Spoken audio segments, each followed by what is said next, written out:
Hey friends, welcome to Monday Motivation. I am so excited to attack and crush this upcoming week for Jesus Christ. This week we are talking all about walking in victory over anger. I don't know if you've ever wrestled with this emotion in your life, but it is hard at times to just deal with anger on the spot, to not let it lodge in our soul, to not try to stuff it and avoid it. For me, I've become great at times in my life of just avoiding this emotion that I feel, shoving it into the corner of my heart, toughening up, pressing on. It's like this ball of yarn in my chest, and I don't even know where to begin unraveling it. So anger is not easy to deal with, but if we let it lodge in our heart, we actually set ourselves up to really struggle and to walk the road of a fool. And so here's a verse. Ecclesiastes chapter 7, verse 9 says this. It says, "Be not quick in your spirit to become angry, for anger lodges in the heart of fools." How powerful is that? If I let anger lodge in my heart, I actually start to walk the road of a fool. So I need to refuse to do that. In Proverbs chapter 4, verse 23, we see that above all else, we need to guard our hearts, for everything that we do flows from it. And this is one of the areas that we have to guard our heart against. We cannot let anger lodge. And so how do we not let it lodge? Number one, we have to be intentional to actually fight and deal with what we're feeling in the moment. And so that might be through journaling, that might be through calling a friend. We have to refuse to let anger lodge in our hearts. And second, we got to be able to process that anger in a healthy way. So a healthy way to start dealing with it, I've learned, is that there's two main reasons that anger can happen in our life. One, a goal is being blocked.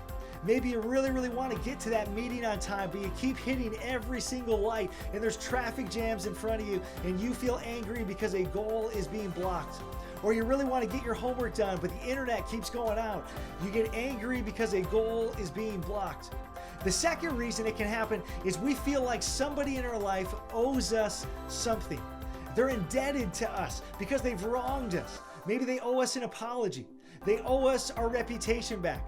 They owe us the future that they stole that we should have had. They owe us the opportunity that we should have had if they would have treated us in a certain way, but they stole that opportunity from us. Whatever it might be, we can feel like they owe us something. And with people in our life, we can build this invoice list where they owe us multiple things. And at the bottom, there is a total that we are demanding that they pay. And until they pay that debt, we are angry with them. Now, how do we deal with anger? We need to be able to bring those things to light, to start labeling out the things that people owe us, and then we have to make a decision. Are we going to let that anger lodge in our heart, or are we going to choose to forgive the people that have wronged us? Because forgiveness is the answer that chooses to release the debt of all of these people that have hurt us. And so forgiveness doesn't say that what that person did was okay. Forgiveness doesn't give them permission to do it again. It doesn't minimize the wrong that was done. Forgiveness says, I choose to release your debt. And in releasing that debt, we ultimately hand that person into God's hands to bring about justice in His perfect, just ways of doing it. And we release those people. We forgive them. We release their debts. And in choosing to do that, not because we feel like doing it, but because we choose to do it out of obedience to Jesus, out of this view that Jesus forgave us an incredible debt, how can we not forgive others? We forgive out of the love of Christ driving us. And with our eyes fixated on Jesus, and then by God's grace, we walk in freedom from this emotion of anger. So friends, let's attack the week this week, not letting anger lodge in our heart, but wielding this weapon of forgiveness. And I cannot wait to see how God strengthens you to live a victorious life as a result. Let's win the week. Here we go.